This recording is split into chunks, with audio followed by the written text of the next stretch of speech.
Well, good morning, ladies and gentlemen. We have some exciting news today. Finally get to work on the masts. Now, I've made a pretty controversial choice with my masts, but let me explain why. When choosing a mast, you have to consider what kind of boat you are actually building. Mine is more of a solar motor sailor. The sails are 50% of the game, the solar is 50% of the game. So I'm really hoping that one doesn't outcut the other. So originally I was looking at putting up some sort of clear sails or maybe solar inside the sails, but all of that price, durability, everything was just astronomically low and wasn't worth it. So then if I can't do that, I'll just go regular mast and I'll just deal with it. I'll deal with a little bit of shade that it casts on my solar panels. And I was looking at getting masts made here, just ones out of light poles was the cheapest option I can get. And that was gonna cost me about $15,000 to get 2 masts done up. I still have to do a lot of welding and still have to do fabricating afterwards. Then I discovered telescoping masts. Now these aren't like just a tripod stick or something. These are real mechanically skookum aluminum poles with huge couplers and locking pistons that raise and lower pneumatically or mechanically, or there's even some hydraulic ones. But I was looking at all these different variants. The price was the same to get them manufactured in a factory in China and then shipped over here. And then I'm looking at this for probably a year, making the decisions, talking to engineers, doing the designs, figuring out how much strain is going to go with how much sail area, etc., etc., etc. And then I find a Craigslist listing with, wouldn't you know it, these exact masts right over in Kamloops close by. Today's the day. The masts have arrived. I'm really excited. You gotta check these out. Yeah, try to leave the truck out though. There she is. I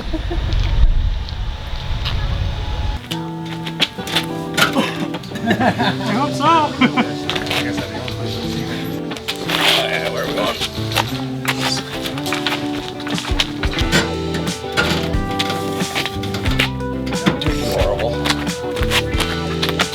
Don't unsubscribe yet. Okay guys, I'll explain. Okay, so if you haven't hit the unsubscribe button, this is the plan. We're going to get these 2 masts on the front of the boat. They will telescope up and down. They have 7 collars. Each of the collars will have a batten machined onto it with a little coupler. Those battens will hold the sail so that as I raise the mast, it'll raise the sail. As I lower the mast, it'll lower the sail. So they're made incredibly strong. They have a 250-pound lift capability and just short of 10,000 pounds once it's all locked in of actual force you can put on them. That being said, under gale conditions, the masts may be strong enough to handle the sail under gale force conditions. I'm not going to test that. I will be running running stays made of Dyneema. They will help kind of give the mast more strength, and I'll be able to adjust it at different campers. So under heavy storm conditions, when I might only have 1 or 2 stages of the mast up, I'll be able to refin my stays and have them locked in and be, very, very strong. I'm planning on getting around 900 square feet of sail on those masts, so that's 450 square feet each, based on the 45-foot long water line. That's like 4.5 feet wide. That should get my boat moving at a good clip, and it should give me plenty of power under those light wind conditions that we get so much of here in the summertime. The solar will also be kicking ass in the doldrums in the summer because I'll be able to lower the mast completely and have 0 shade on my solar array, which will make a big difference when every little watt counts. These telescoping masts aren't for everybody. I get that. I'm just really excited about them, and I think that they are a perfect fit for my boat. And yeah, so without further ado, let's continue installing them. Honey,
Nice jacket. What do you think? You happy? You happy? Oh, good girl. Yeah. Oh, go there. There you go. Come on, let's go. Yeah, good girl. So the other day I was at a secondhand store and I managed to pick up a little girl's jacket here, and with a quick snip and a stitch, Honey's got herself a nice warm down jacket for the winter time coming up soon.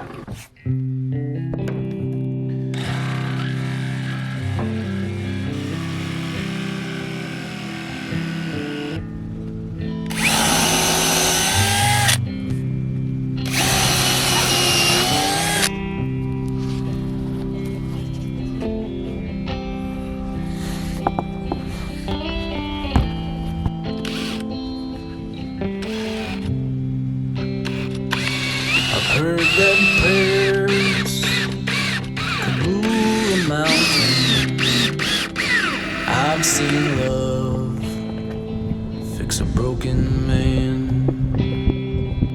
I hope that sorrow can teach a bitter heart to forgive the ones they need. Okay, well, it might not seem like much, but having bulkheads in here makes a massive difference. The front of the boat is just so much warmer, so much more comfortable. This mast setup, I really wanted to get the masts up and show you guys how they work and everything, but it's taken a long time and I've got a lot of work to do. So I'm going to do a live stream next week and we can talk more about the masts and how they're actually going to work. I know you guys have a lot of questions.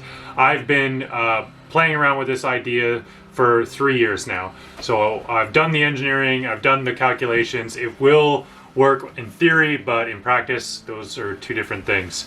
So either way, very excited to see how it pans out.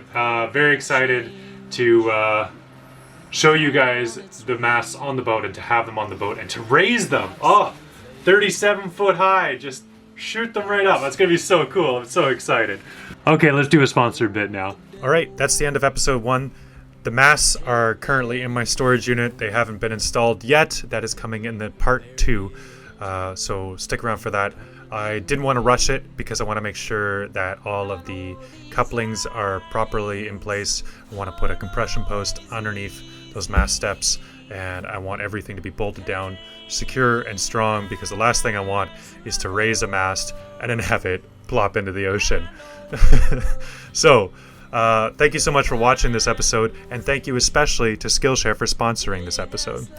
For those of you who don't know, Skillshare is an online learning community with thousands of courses with thousands of topics. Curated episode broken down chapter by chapter into concise, clean learning videos. If you have the desire to learn programming or sewing or photo editing, video editing, a lot of the stuff I've been learning on Skillshare, then please check out the link in the description. The first 1,000 of you to click that link get a free month trial. As many of you know, I've been diving into my Raspberry Pi and doing some basic programming. It's not coming easily, and I'm really glad to have Skillshare in my corner to help me get the basics down, because I have no background in programming whatsoever. So whether you're a beginner just dipping their toes in like myself, or an expert who just wants to broaden their horizon, please check out Skillshare. Link again is in the description. Thank you, Skillshare, for sponsoring this episode, and thank you guys for watching.